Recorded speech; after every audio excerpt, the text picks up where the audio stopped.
आप सभी संस्कृत अनुरागियों का स्वागत। हम पढ़ रहे हैं एमए फाइनल संस्कृत का जो पेपर तृतीय है गद्य पद्य चंपू, उसके अंतर्गत हम अब तक पढ़ चुके हैं महाकाव्य के लक्षण। ठीक है ना। उससे आगे हम देखते हैं आज महाकाव्य का उद्भव और विकास। तो देखिए, जो हम महाकाव्य पढ़ रहे हैं श्री हर्ष विरचित जो नैषधीय चरितम है, ये महाकाव्य है। इसमें 22 सर्ग हैं। ठीक है ना। तो जो एक महाकवि भारवी हुए हैं उनका महाकाव्य है क्रातार्जुनीयम। दूसरा महाकवि माघ, जिनका महाकाव्य है शिशुपाल वध। और श्री हर्ष, इनका महाकाव्य है नैषधीय चरितम। इन तीनों महाकाव्यों को बृहत्त्रयी नाम से भी संबोधित किया जाता है। बृहत्त्रयी के नाम से भी ये प्रसिद्ध हैं। ठीक है। तो देखिए अब महाकाव्य, तो महाकाव्य का लक्षण कि महाकाव्य कहते किसे हैं, इसके बारे में हम जान चुके हैं। अब महाकाव्य का उद्भव कैसे हुआ, तो देखिए इसके बारे में हम आज चर्चा करते हैं, बात करते हैं। तो महाकाव्यों का जो उद्भव है ऋग्वेद के आख्यान सूक्तों, इंद्र, वरुण, विष्णु और उषा आदि के स्तुति मंत्रों तथा नाराशंसी और गाथाओं से हुआ है। ब्राह्मण आदि ग्रंथों में इन आख्यानों आदि का बृहद रूप मिलता है। यही स्वरूप आगे चलकर महाकाव्य के रूप में परिवर्तित हो गया। रामायण और महाभारत आगे चलकर परवर्ती काव्यों और महाकाव्यों के लिए उपजीव्य ग्रंथ हो गए। रामायण और महाभारत के बाद कालिदास की उत्पत्ति तक जो महाकाव्य लिखे गए थे वे केवल नाम मात्र ही शेष हैं। कालिदास की अलौकिक प्रतिभा और व्युत्पत्ति ने सभी पूर्ववर्ती काव्यों और महाकाव्यों को निष्प्रभ कर दिया। फलस्वरूप उनका स्वतंत्र अस्तित्व समाप्त सा हो गया। इस काल के कुछ ग्रंथों के नाम हैं, जैसे पाणिनि द्वारा रचित महाकाव्य था जाम्बती जय या पाताल विजय। इसमें 18 सर्गों में श्री कृष्ण का पाताल में जाकर जाम्बवती के विजय और परिणय की कथा वर्णित है। दूसरा बररुचि, इन्होंने स्वर्गारोहण नामक काव्य लिखा था। इसे पतंजलि ने बारुच्यम काव्यम कहकर संबोधित भी किया है। समुद्रगुप्त के कृष्ण चरित्र काव्य में इसका उल्लेख है। महाभाष्यकार पतंजलि ने भी इसी श्रृंखला में महानंद काव्य लिखा। समुद्रगुप्त ने कृष्ण चरित्र की प्रस्तावना में लिखा कि पतंजलि ने योग शास्त्री व्याख्या के रूप में महानंद नामक काव्य लिखा। इसके पश्चात महाकवि कालिदास का काव्य आकाश में उदय होता है। कालिदास को ही वस्तुतः प्रौढ़, परिष्कृत, प्रांजल एवं मनोज्ञ काव्य शैली का प्रवर्तक कहा जा सकता है। उन्होंने जो आदर्श उपस्थित किए वह परकालीन कवियों और महाकवियों के लिए अनुकरणीय हुए।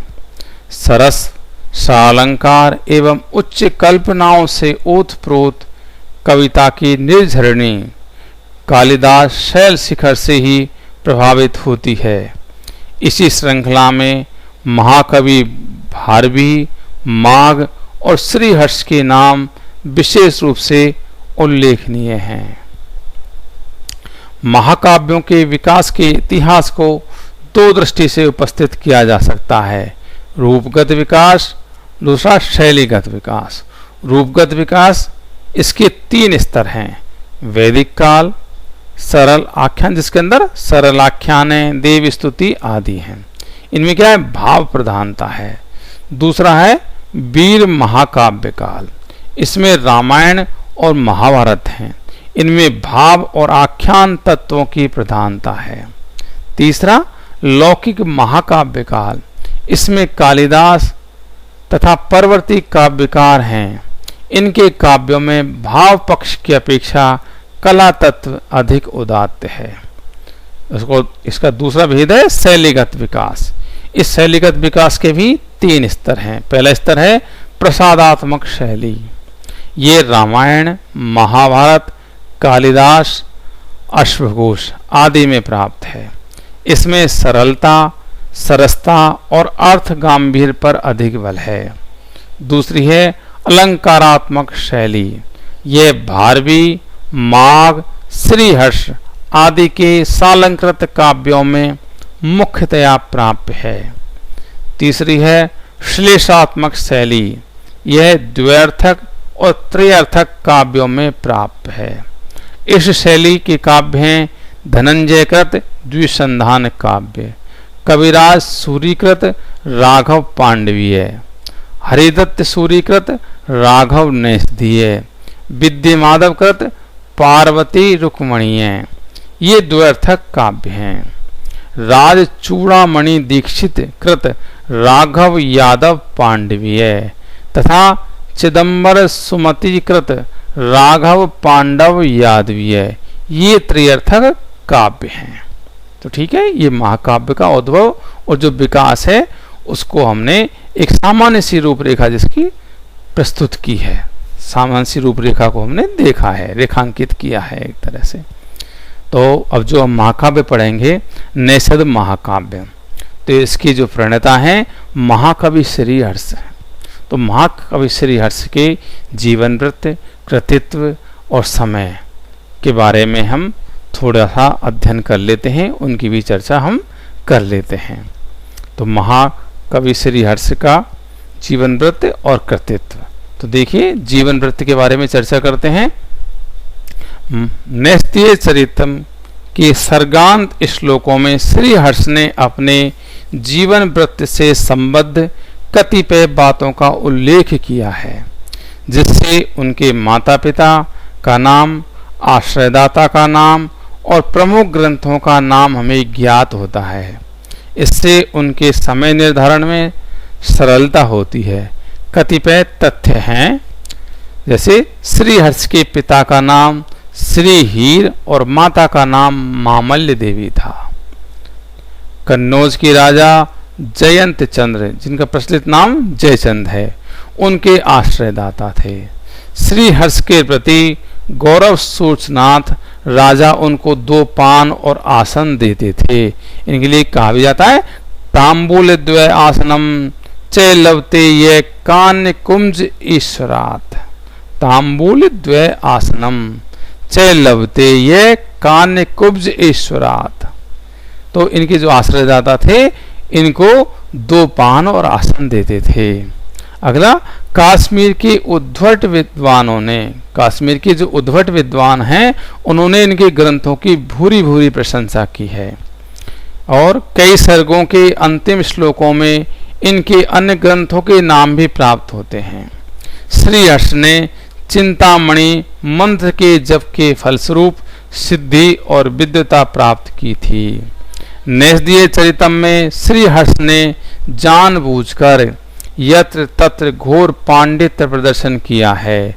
अतएव अनेक ग्रंथि या कूट पद्य भी प्राप्त होते हैं। उन्हें अपने वैदुष्य का बहुत अभिमान था और कुछ अंश तक उनके अक्षर एवं स्वच्छंद वृत्ति का परिचय भी मिलता है। इनके बारे में कहा जाता है कि इन्होंने पिता के आदेशानुसार चिंतामणि मंत्र का जप करके त्रिपुर सुंदरी का वरदान प्राप्त किया, जिससे उन्हें अपराजय पांडित्य मिला। इन्होंने उदयनाचार्य को हराकर जो पिता की कामना थी वो पूर्ण की थी। इनके लिए बताया भी जाता है कि काव्य प्रकाशकार आचार्य मम्मट श्रीहर्ष के मामा कहे जाते हैं। ठीक है, तो ये तो इनके जीवन वृत्त से संबंधित कुछ बातें हो गई। अब देखते हैं इनके कृतित्व के बारे में। इन्होंने कुछ रचनाएं प्राप्त होती हैं जिन इन्होंने अपने जो नैषधीय चरितम महाकाव्य है इसके जो सर्गांत श्लोक हैं इनमें श्रीहर्ष की निम्नलिखित रचनाओं का उल्लेख मिलता है। तो पहली रचना तो खुद ही है नैषधीय चरितम।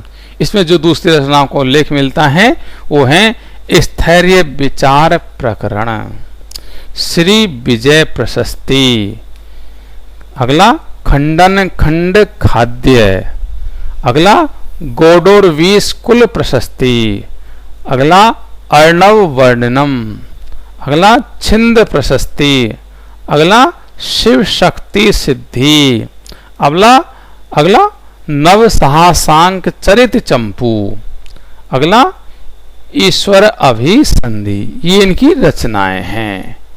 ऐसे इनकी कुल करके 10 रचनाएं ज्ञात होती हैं। ठीक है ना। अब आगे हम महाकवि श्री हर्ष हैं, इनके समय के बारे में चर्चा करते हैं। श्री हर्ष ने स्वयं उल्लेख किया है कि वे कान्यकुब्ज जो कन्नौज है उसके राजा के आश्रित कवि थे और उन्हें राज दरबार में 2 पान और आसन मिलता था। तांबूल द्वय आसनम च लवते यह कान्यकुब्ज ईश्वरात। डॉक्टर व्यूलर ने सर्वप्रथम इस विषय पर प्रकाश डाला था। उनके निर्णय का आधार राजशिखर सूरी कृत प्रबंध कोश में दिया गया विवरण है। तदनुसार श्री हर्ष कान्यकुब्ज के राजा जयंत चंद्र, जो कि जयचंद्र के नाम से प्रसिद्ध हैं, उनके आश्रित कवि थे। यह जयंत चंद्र कुमारपाल का समकालीन था और इनका समय 1163 से लेकर के 1194 ईस्वी है और कुमारपाल का समय 1143 से लेकर के 1174 ईस्वी है।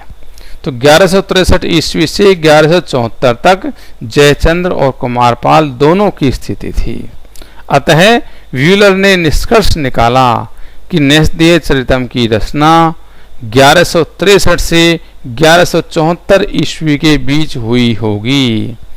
इस प्रकार श्री हर्ष का समय निर्विवाद रूप से 12वीं शताब्दी ईस्वी का उत्तरार्ध मानना चाहिए।